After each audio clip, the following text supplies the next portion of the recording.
libro de Samuel, capítulo 25, versículos del 1 al 15, nos dice la Escritura que murió Samuel y se juntó todo Israel y lo lloraron y lo sepultaron en su casa en Ramá.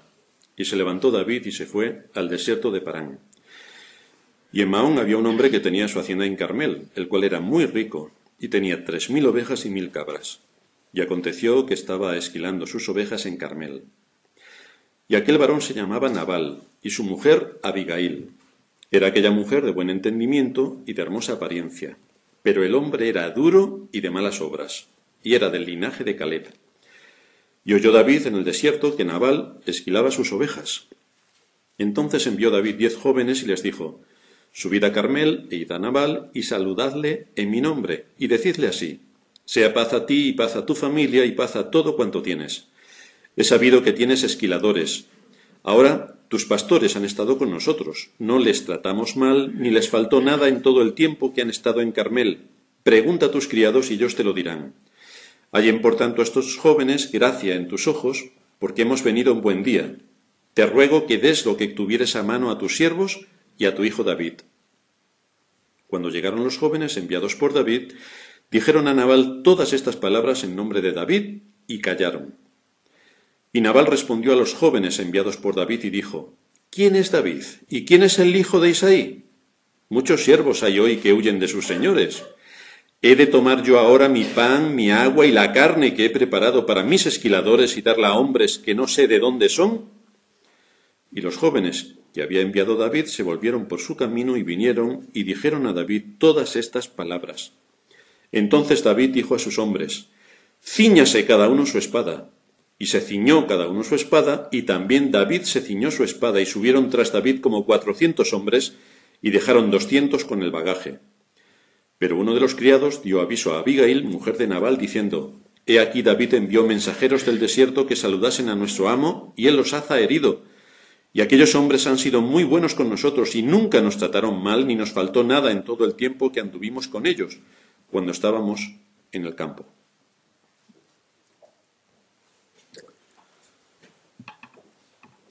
Hemos dejado a David en nuestro último sermón expuesto ante una provocación importante causada por Nabal, cuyos ganados y pastores habían sido protegidos por David, quien para defender a aquellos que eran de su propio pueblo, y Nabal ya vemos que era hijo de Caleb, para defender a los que eran de su propio pueblo, ha cumplido con su deber, ha expuesto su vida, ha expuesto la vida de sus hombres, ha expuesto sus recursos para defender las propiedades de este hombre, a cambio de nada. Simplemente lo ha hecho porque era su deber.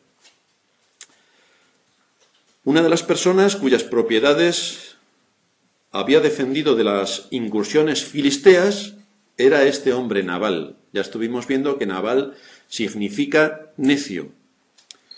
Y efectivamente, la exposición que nos da el texto nos muestra que realmente era un necio con todas las palabras. Se nos ha citado que era descendiente de Caleb para hacernos notar que su antepasado fue uno de los dos, Josué y Caleb, que cuando entraron al país de Canaán, a la tierra de Canaán, mejor dicho, dio un informe favorable acerca de cómo había que actuar en medio de las incursiones que deberían llevar a cabo para tomar posesión de la tierra que Dios les había prometido, a pesar de que estaban llenas de gigantes. Pero ellos dieron un informe de cómo tenían que armarse de valor para cumplir con el mandato que Dios les había propuesto. Así que supuestamente, este hombre supuestamente debería ser creyente, porque pertenecía al linaje de Israel. El asunto es que aunque pertenecía por sangre al pueblo de Israel, no pertenecía por fe al pueblo de Israel, porque este hombre tenía su documento israelita, documento por llamarle de alguna manera, pero su corazón no era israelita. De aquellos que forman parte del pueblo de Dios, esperamos que no se comporten como la gente del mundo, sino que hay unos parámetros bíblicos que uno espera que asuma aquel que se llama creyente. Por eso a veces cuando ocurren cosas en las iglesias nos quedamos sorprendidos porque nosotros esperamos que la gente que se llama creyente actúe de una determinada manera, cosa que generalmente no ocurre. David estaba con sus 600 hombres en una zona desértica y por lo tanto tenía gran necesidad de alimento, por estar en una zona desértica. En la hacienda de Nabal se estaba llevando a cabo la esquila, y eran días en los que había gran cantidad de hombres que habían venido, que habían sido contratados para esquilar a tantas ovejas como se nos menciona en el texto. David pensó que Nabal no le iba a negar a sus hombres unas pocas provisiones porque era un día de fiesta y alegría en medio de las tiendas de Nabal. Era una época en que había suficiente comida para todos. David, fijaos que ha tomado el lugar de un hijo, se dirige a él como si fuera su hijo, sobre todo conociendo la edad de Nabal. Y desde luego con la esperanza segura de recibir una respuesta generosa por todo lo que David y sus hombres habían hecho ya para Nabal. Cuando nos encontramos con un revés insolente, Nabal se niega tajantemente a darle algo y encima le insulta. A menudo Dios nos pone en situaciones difíciles para ver si estamos reconociéndole en todos nuestros caminos. Esto es una prueba. Y ante una prueba y a una provocación semejante, ¿cuál es la respuesta que un verdadero creyente debe dar en este tipo de situaciones? ¿Cuál fue la respuesta inmediata de David? ¿Cuál fue su respuesta inmediata? ¿Cómo reaccionó a las noticias que le llevaron sus hombres? David realmente se ha quedado perplejo y sorprendido por la conducta provocadora de Nabal y su primera decisión es fruto del ímpetu del momento. Es decir, voy a coger mi espada, voy a decirle a mis hombres que se armen, vamos a ir a la zona donde está Nabal y vamos a arrasar con todo lo que Nabal tiene. A ver si se lo piensa la próxima vez. Bueno, no habría próxima vez porque David llevaba la intención de acabar con la vida de cualquier ser humano que hubiese por allí. De manera que esto nos expone a la debilidad de nuestra carne. Y aquí la vemos con David. Uno de estos métodos por los que Dios muestra nuestra debilidad es este incidente en la vida de David. Y decíamos la semana pasada que es curioso, como ante una gran crisis, como la que ha tenido David con Saúl, y cómo ha respetado su vida y cómo se ha mantenido íntegro en toda la prueba que le ha sobrevenido, ha respondido correctamente ante la situación con Saúl, y aquí en otra prueba muchísimo más fácil, actúa como un hombre del mundo habría actuado. Es decir, con el ímpetu del momento y para satisfacer su ira que fue provocada por esta respuesta insolente de Nabal. ¿Qué lecciones extraemos de esta experiencia? ¿Qué aprendemos de nuestras propias caídas?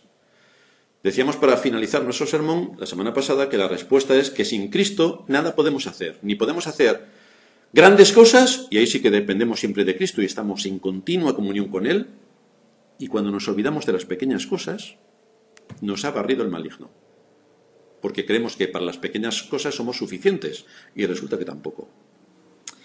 Así que hoy vamos a ver 3 puntos sobre este particular. El primero va a ser los límites de nuestra responsabilidad. En el texto que leíamos de introducción en Romanos capítulo 12, nos dice el versículo 18 que si es posible, en cuanto dependa de vosotros, estad en paz con todos los hombres.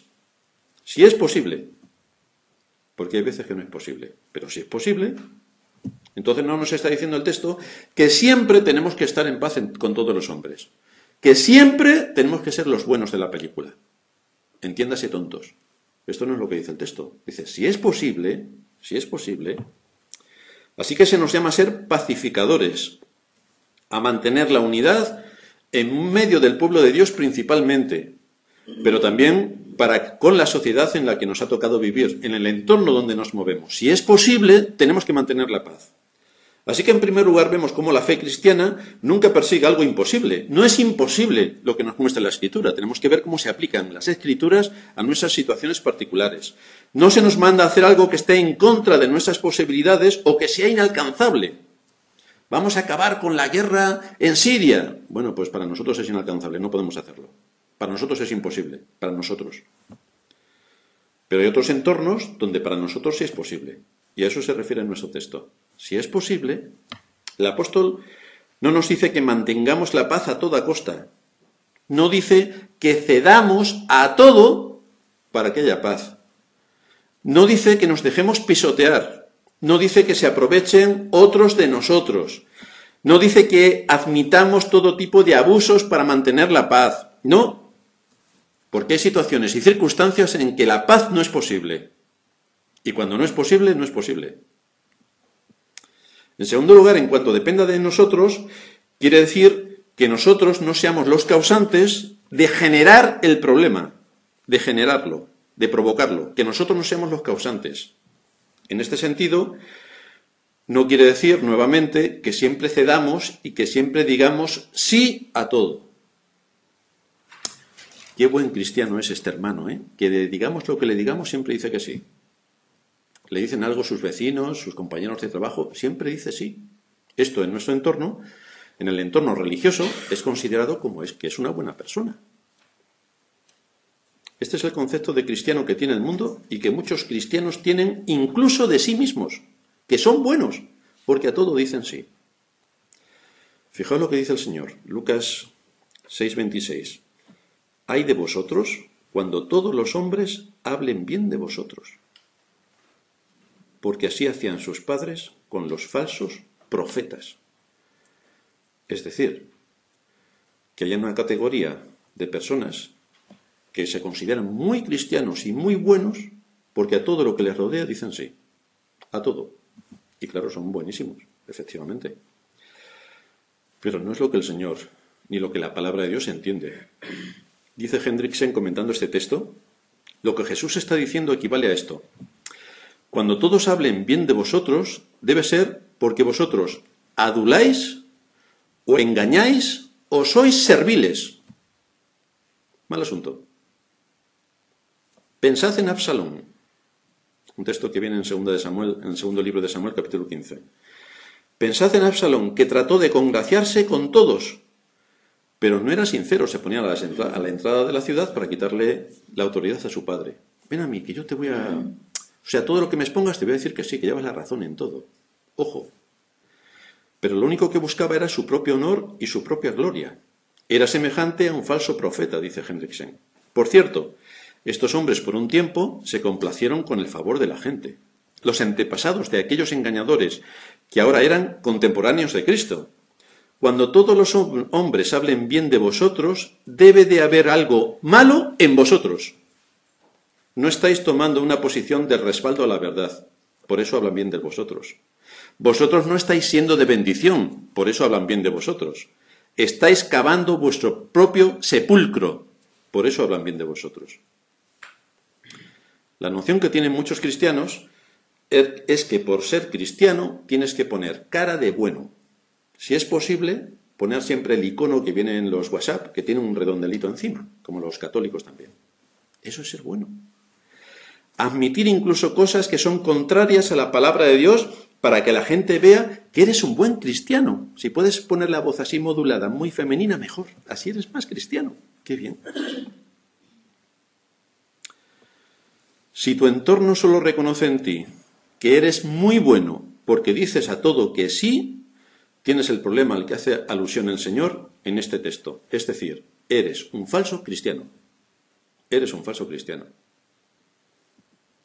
Esto lo encontramos en creyentes que confunden dar buen testimonio con violar la palabra de Dios sin problemas. Ya lo he comentado en alguna otra ocasión, pero lo voy a recordar otra vez para los hermanos que cuando comenté esta pequeña anécdota no estaban. Tengo un familiar al que su vecino, en las tierras de La Mancha, le dijo que trabajaba toda la semana y que si podía ayudarle el domingo para ir a vendimiar. Y mi familiar, muy contento, le dijo, hombre, por supuesto que el domingo voy a ayudarte a vendimiar. Y yo le digo, pero el domingo es el día del Señor, tienes que estar guardando el día del Señor. Y entonces su respuesta es, pero es que entonces a mi vecino le daría un mal testimonio, porque no le ayudaría en su necesidad. O sea que tu vecino no va a dejar ninguno de los 6 días de la semana de trabajar por ir a vendimiar, y tú sí tienes que violar el 4º mandamiento y ayudarle a la vendimia. Pero esta persona se considera muy bueno, pero ha violado el mandamiento. Pero a una petición para violar la palabra de Dios, ha dicho que sí. Entonces se ha congraciado de los demás. Todos sus vecinos lo tienen por una persona excelente. Es un excelente cristiano. Ahora viola todos los mandamientos que van en contra de Dios y que favorecen a los hombres. Pero esto no es ser buen cristiano. Esto es ser un cristiano falso. Si tenemos que ser sal y luz, ¿cómo se supone que tenemos que actuar frente a situaciones concretas que se nos presentan. Si tengo que elegir entre decirle sí al hombre o sí a Dios, ¿qué elijo? Porque son incompatibles en muchos casos. Y lo que encontramos normalmente es que el que se llama cristiano dice sí al hombre, aunque viole la palabra de Dios. Pero yo necesito también tener que todos me admiren y digan, bueno, qué buen cristiano es. Nosotros no debemos ser los causantes de la tensión, pero tampoco debemos dejar de mantener nuestra posición ante la Escritura por no causar tensión. Es decir, si hay una provocación, si hay un atentado contra algún asunto de las Escrituras, yo no puedo abstenerme y seguir la rueda tal como va, sino que tengo que posicionarme. Tengo que posicionarme. Y esto en muchos casos requiere tener valor.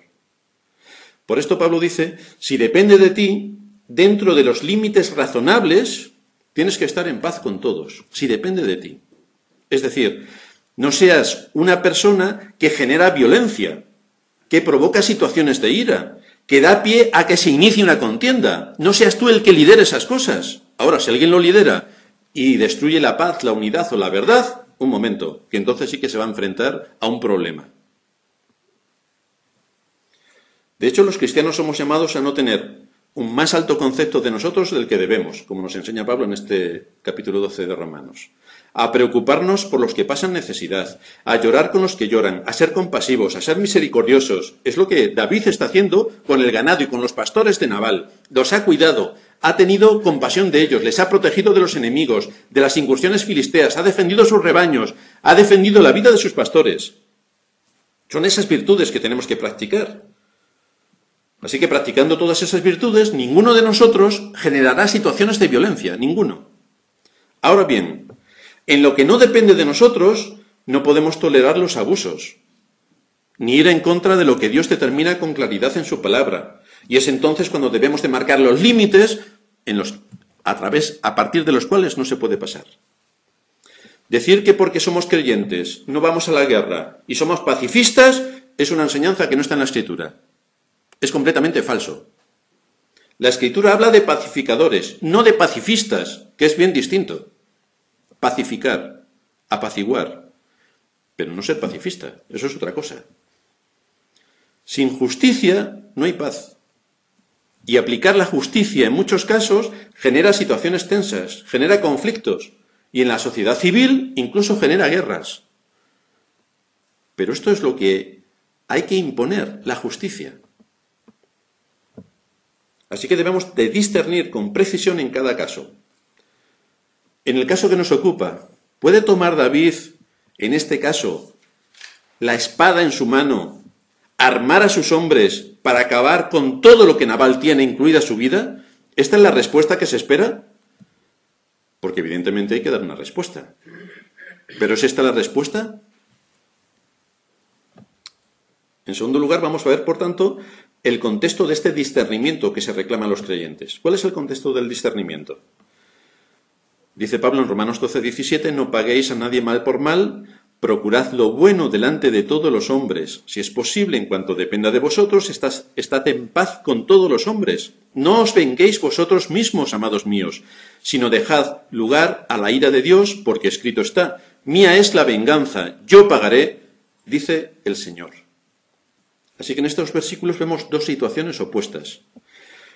No podemos actuar contra nuestro prójimo pagando mal por mal, ya que es una conducta reprochable, pero tampoco podemos tolerar cualquier injusticia y pagar cualquier precio por mantener la paz. No. Tenemos que evaluar correctamente lo que nos rodea. Debemos, por tanto, aplicar el discernimiento. El discernimiento implica que, aunque el mandamiento dice no matarás, no es no matarás en todos los sentidos, porque el pueblo de Israel iba a la guerra y el Señor lo permitía. Así que se refiere, no matarás tú a título particular para tomar tú a título particular la venganza sobre tus asuntos particulares. Eso está prohibido. Ahora, cuando estamos en un entorno de guerra, pues coges lo que tengas en la mano y te defiendes. Y no puedes hacer otra cosa, porque esa es la situación. Entonces, el discernimiento nos ayuda a saber cuándo es sí y cuándo es no. ¿Cuándo no puedes matar? Tú nunca puedes matar, salvo en ocasiones de guerra, con lo cual salves el que le pueda. pero tú no puedes matar a nadie, porque a ti te hayan hecho una injuria o una ofensa. No puedes. Está prohibido por el mandamiento. Pero nosotros tenemos que saber cómo actuar ante provocaciones. Ahí se encuentra David, en esta situación. ¿Cómo responder a esta provocación? Es evidente que no está actuando con discernimiento ni entendimiento cuando no calibra lo que ha ocurrido y lo toma como una ofensa en grado superlativo. Es ahí cuando toma 400 hombres armados y nos muestra con esto que va con intenciones de dar muerte, porque les dice explícitamente: coged vuestra espada. Y él se ciñe su espada también y va a por Nabal. Con lo cual parece que no iban a cantar alguna canción entretenida del momento, sino que iba con otra intención bastante más dura. Por otra parte, David sería un blandengue si no diera alguna respuesta a la realidad de lo que ha ocurrido, porque ahí ha ocurrido algo grave. El asunto es que tiene que dar una respuesta correcta. Y en este caso no se puede callar, porque no es algo únicamente que le compete a él a nivel personal, no ha sido una ofensa contra él, únicamente, sino que implica a sus 600 hombres que después de exponer sus vidas y sus propios recursos para defender las propiedades de Nabal, ante una situación de necesidad como la que ahora están, obtienen una respuesta insolente. Después de poner tu vida y tus recursos, tienes esa respuesta. Entonces, en este caso, no te puedes callar. En otros casos sí te debes callar. Pero en este caso no, porque no eres tú solo. Hay muchos más que han expuesto todo lo que tienen para defender algo. Y resulta que aquel a quien van a defender ahora les insulta. No es el caso de sacar espadas y acabar con él, pero hay que dar una respuesta. Esto es lo que nos encontramos muchas veces en nuestro entorno habitual. Una cosa es que nosotros seamos ofendidos por alguien a título particular, y si hemos sido ofendidos a título particular, quizá nos podemos callar para procurar la paz y que no pase nada, por no liarla. Pero otra cosa es cuando hay un ataque contra el pueblo de Dios o contra el nombre de Dios. Por ejemplo, cuando escuchamos blasfemar el nombre de Dios, o cuando escuchamos que se habla mal en contra de la Iglesia. No podemos actuar con violencia, pero tampoco nos podemos callar ante semejante atropello, porque eso no es un asunto particular mío. Una ofensa contra mí, que yo puedo decir, bueno, pues no pasa nada. Pero si es una ofensa contra Dios, yo tengo que defender esa ofensa, no me puedo callar. Dentro de las iglesias nos encontramos generalmente con el problema de la paz y de mantener un espíritu en el que no haya problemas. La gente quiere la paz a cualquier precio. La gente quiere que todos nos llevemos bien, porque así todos estaremos más contentos. La gente quiere que nadie sea ofendido. Pero recuerda, cada vez que se predica el Evangelio, nos ofende, porque atenta contra nuestro orgullo. El Evangelio nos humilla, y no nos gusta en absoluto que el Evangelio nos humille. Así que si se está predicando con rigor la palabra de Dios, siempre vamos a sentirnos ofendidos, porque va directamente a nuestra conciencia y a nuestro corazón. Y eso nos duele. El Evangelio nos está diciendo que somos pecadores y que debemos humillarnos delante de Dios. Y esto es ofensivo para la naturaleza humana. Y esto tiene problemas dentro de la Iglesia en general. Por eso veis que la Iglesia, en vez de seguir con rigor la palabra de Dios, se ha desviado completamente, porque la gente que se reúne en la Iglesia quiere encontrar algo que les motive y que les genere sensaciones positivas, y que entonces la emoción del momento les ayude a olvidarse de todas sus penas, y entonces que se exalte al ser humano para satisfacer sus apetitos egoístas. Esto es lo que se quiere generalmente, y al final de cuentas las iglesias en general vienen a ser una especie de entorno motivacional para que yo me sienta bien conmigo mismo, que bastante problema tengo ya toda la semana. Sin embargo, la paz no se puede mantener a costa de atentar contra principios claramente establecidos en las Escrituras. No se puede mantener la paz a costa de la verdad. Si alguien quiere satisfacer el deseo de su corazón y exaltar su ego, tiene sinagogas de Satanás, multitud de ellas, donde hacerlo. Pero si busca una iglesia en orden, no va a encontrar donde exaltar su ego. Porque en la iglesia de verdad el ego no se exalta, se humilla. Por otra parte, a uno le parecería que en el contexto de la iglesia no se dan tampoco mentiras a las cuales uno tenga que afrontar y corregir. Pero recordad el caso de Ananías y Safira. En general, cuando alguien quiere satisfacer su ego, cuando alguien quiere escabullirse de la exhortación pastoral, fabrica una verdad a medias, lo cual es una mentira, que fue exactamente lo que hicieron Ananías y Safira, una verdad a medias. ¿Esto significa que tenemos que presentar batalla? Pues evidentemente. ¿Entonces es que somos unos intolerantes? Pues hombre, visto desde esa perspectiva, fijaos los matemáticos y la gente que se dedica al estudio de las ciencias exactas, que cuando suman 2 más 2 les da 4. ¿Y por qué no les da 5? Es que son unos intolerantes. Pero es que la Biblia es lo que marca. Igual que las matemáticas son muy precisas y tú no puedes alterar las reglas de la multiplicación o las leyes químicas, no puedes alterarlas, son rígidas y estrictas, con las Escrituras estamos exactamente en la misma posición. No podemos pervertir la verdad para que la gente se sienta a gusto y para que cada uno encuentre en la Iglesia lo que más le apetece. Porque aquí venimos a ser instruidos, no venimos a dejar correr el deseo de nuestro corazón. Por lo tanto, los argumentos que tenemos para poder defender el pecado son numerosos. De ahí que tengamos que actuar con sabiduría y prudencia para identificar y corregir lo que está fuera de lugar. David, ¿qué estás haciendo para identificar y corregir el exceso de ímpetu que tienes cuando se ha cometido una ofensa? Que tienes que responder, pero no de esta manera. Así que en tercer lugar vamos a ver cuál es el precio que hay que pagar del discernimiento. El apóstol Pablo enfatiza que la paz no se puede comprar a cualquier precio. Esto lo encontramos también en Santiago 3:17, donde se establece el contexto para desarrollar la paz. Sin este contexto que nos dice Santiago no hay paz. Y lo primero es la verdad. Sin verdad no hay justicia, y sin justicia no hay paz. Dice Santiago 3:17, pero la sabiduría que es de lo alto es primeramente pura, después pacífica, amable, benigna, llena de misericordia y de buenos frutos, sin incertidumbre ni hipocresía. Y el fruto de justicia se siembra en paz para aquellos que hacen la paz. Pero si alguien genera situaciones violentas, hay que ponerle el tope de hasta aquí hemos llegado. Un ejemplo de que la paz no se acepta a cualquier precio lo encontramos en la iglesia de Galacia. La carta que el apóstol Pablo escribe a los Gálatas, la iglesia de Galacia. Pablo está enseñando a los judaizantes, quienes decían que alguien no era un verdadero cristiano en tanto en cuanto no se circuncidara. Y en el segundo capítulo Pablo les reprende. Así lo hace también en Efesios 5:11.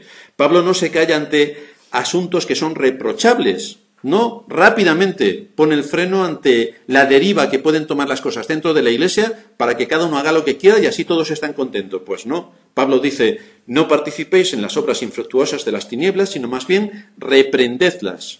Porque nosotros no decidimos qué está bien o qué está mal. Son las Escrituras las que marcan la norma. Y nuestro papel siempre es discernir el contexto concreto de aplicación para actuar con sabiduría ante esa situación.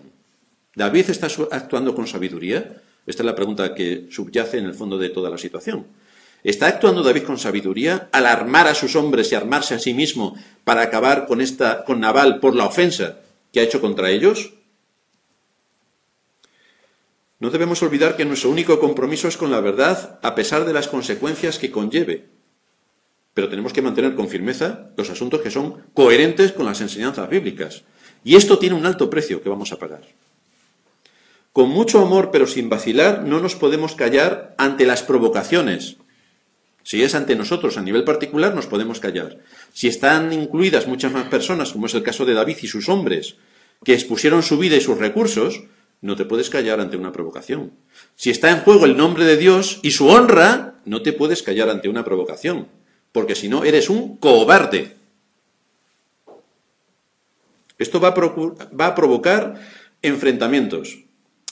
Pero es que yo soy muy cristiano y no quiero enfrentamientos. Bueno, pues cada vez que se deshonra el nombre de Dios y tú no quieras enfrentamientos, estás mostrando que eres un cobarde. Recuerda una cosa, los cobardes son los primeros que llegan al infierno. en la lista de los que van al infierno, los cobardes son los primeros.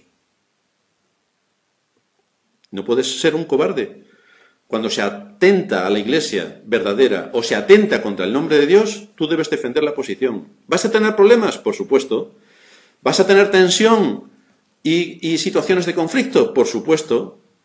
¿Va a ser especialmente con tus amigos y con tu familia? Pues evidentemente, porque con el que vive a 10.000 kilómetros difícilmente te vas a enzarzar en una lucha. Pero los que tienes al lado, cuando tú quieras mantener tu forma de vida según las Escrituras, vas a tener muchos problemas, muchísimos. Pero no podemos ni debemos sacrificar la verdad por la paz, o sobre todo porque piensen que yo soy una buena persona. Como yo soy una buena persona, ya pueden blasfemar el nombre de Dios, pueden atacar a mi iglesia, pueden hacer esto o lo otro, pueden destripar al pastor, y yo, como soy una buena persona, pues sí, llevan todos razón en lo que dicen. Pero tú no eres una buena persona, tú eres un falso cristiano.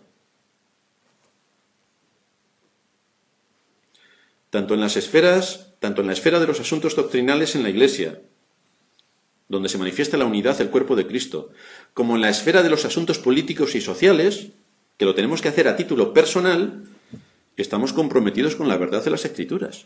Estamos comprometidos, ya seamos como miembros de la Iglesia o como miembros de la sociedad. Estamos comprometidos con la verdad. Las consecuencias no son cosa nuestra cuando defendemos la verdad. El Señor dijo que no había venido a traer la paz, sino la espada. Y los enemigos del hombre serán los de su propia familia. Bienvenido. Clic. Tus enemigos van a ser tus familiares.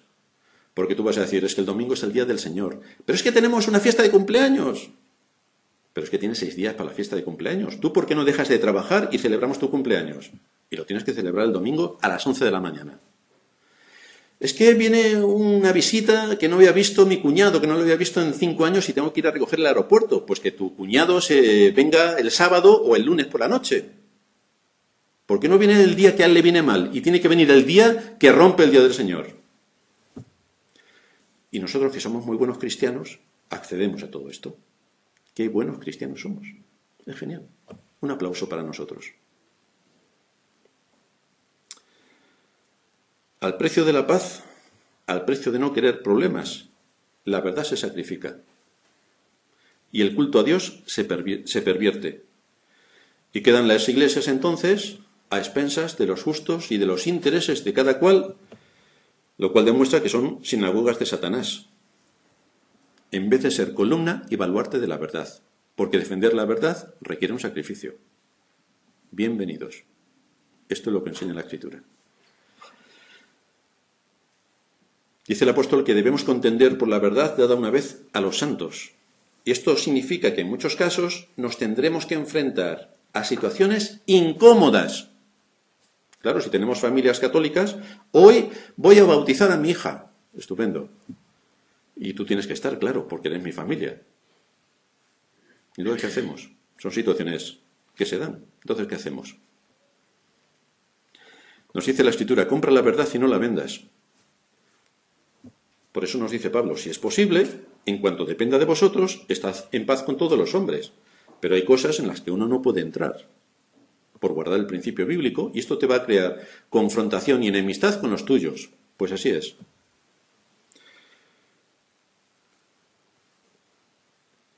Nosotros no podemos decidir acerca de la paz. Dice el apóstol Pablo en Colosenses 3:15, y la paz de Dios gobierne en vuestros corazones, a la que asimismo fuisteis llamados en un solo cuerpo, y sed agradecidos. Pero la decisión de la paz no está en nuestras manos. No nos es concedido que a cualquier precio violemos la verdad para mantener la paz. Ese no es nuestro papel, y no estamos autorizados para eso. Pero sí que debemos discernir y saber cuál es la respuesta que en cada momento tenemos que dar de acuerdo a la situación a la que nos enfrentamos, porque hay que dar una respuesta. Entonces, como conclusión, ¿qué podemos decir de David y todo lo que él tiene en su mente y lo que está haciendo con sus hombres? Pues evidentemente la respuesta no es tomar las espadas para combatir a uno que está en nuestro entorno como si fuera nuestro más cruel enemigo, porque es hijo de Caleb, no es un filisteo. Eso lo tenemos que tener en cuenta, aunque sea un impío. Pero está en nuestro entorno. No es nuestro enemigo. Así que tenemos que medir la respuesta que vamos a dar de acuerdo a la situación real que se nos presenta. Ahí tenemos que pensar, tenemos que meditar y tenemos que ver cómo calibrar la respuesta. Y en este caso concreto al que se enfrenta David, sí que hay que dar una respuesta, pero no la de las espadas. No la de las espadas. Dice Thomas Godwin, en su epístola, Pedro exhorta a los creyentes a practicar el dominio propio y estar alerta. Porque es que rápidamente se nos va la mente y hacemos lo que hace la gente del mundo, directamente, no nos tienen que enseñar. Fijaos que para las cosas que tienen que ver con la voluntad de Dios, tenemos que estudiar, hincar los codos, dedicarle oración, tiempo, 2.500 sermones, 200 sermones al año, bueno, y así se nos escapan la mitad de las cosas. Pero para el mal, ni tenemos que estudiar, ni tenemos que ir a la iglesia, ni tenemos nada que nada. Hacemos así y se nos ocurren 1000 maldades. Somos creativos, de verdad. Por esa razón se nos exhorta a tener dominio propio, a estar alerta. Sigue diciendo Thomas Godwin, anteriormente el Salvador le había dicho a Pedro, Simón, Simón, mira que Satanás me ha pedido para zarandearos como a trigo. Y como solían decir los puritanos, sacudirte hasta no dejar gracia alguna sobre ti. Te va a quitar todas las gracias. Aquí David está siendo zarandeado, está siendo sacudido. Por eso responde con esta provocación. Pero el Señor puntualiza también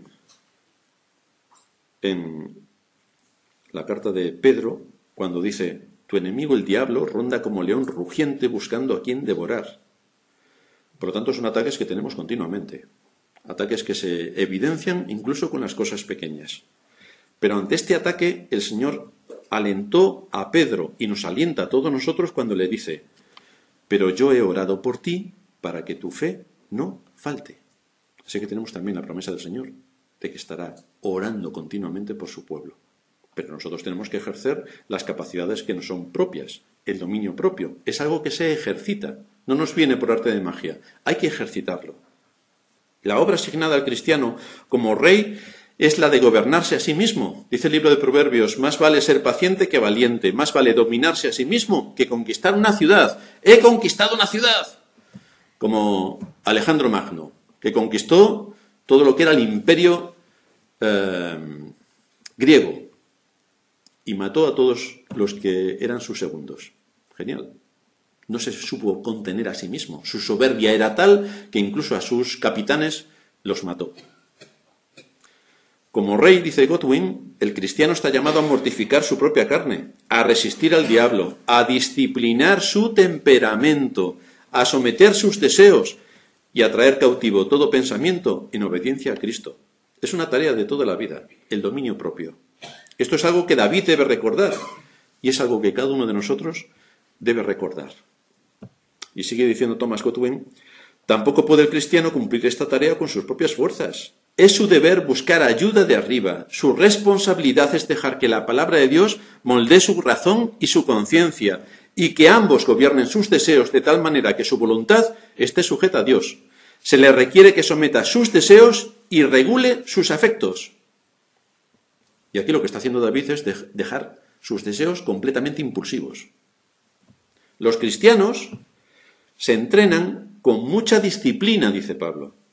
El creyente debe someter su ímpetu e impaciencia, debe renunciar a la venganza personal cuando otros le hacen daño, debe frenar sus pasiones, debe vencer el mal con el bien. Pero el bien no es callarse, el bien es responder de una manera equilibrada a la provocación, donde el nombre de Dios no sea deshonrado, pero hay que responder donde el nombre de Dios no sea deshonrado. Y esto es lo que veremos en nuestro próximo sermón. ¿Cuáles son las circunstancias en las que David se va a desenvolver y cómo el nombre de Dios será honrado? Y cómo Dios cumplirá su promesa. Mía es la venganza, yo pagaré, dice el Señor, y veremos cómo el Señor hace pagar a Nabal su insolencia. Pero lo hace el Señor. Vamos a terminar en oración.